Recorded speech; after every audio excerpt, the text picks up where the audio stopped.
impor. Kilometer itu Kita dia kalau nggak parkir di mana yang dia makan dan seterusnya kan mempertimbangkan keras Bu agak. Kalau nggak ada pengorbanan semua orang di hal-hal yang kayak gini itu nggak bakal jadi Bu. Kayak aja Bancalawe, aku punya orang 10 Katanya begitu kan. katanya begitu.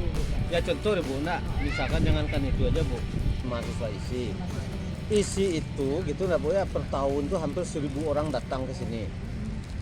Berarti apakah masyarakat tuh bisa menyediakan kos-kosan gitu kos-kosan. atau ya kan gitu ya untuk kontrakkan itu 1.000 kamar 1 tahun?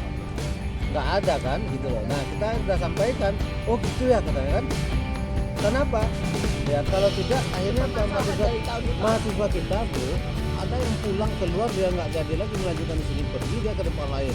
Nah, masalah kos-kosan. Nah kokosan dia bertahan mencoba berapa bulan, ternyata nggak dapat juga kokosan, mungkin masalah yang lain dan sebagainya.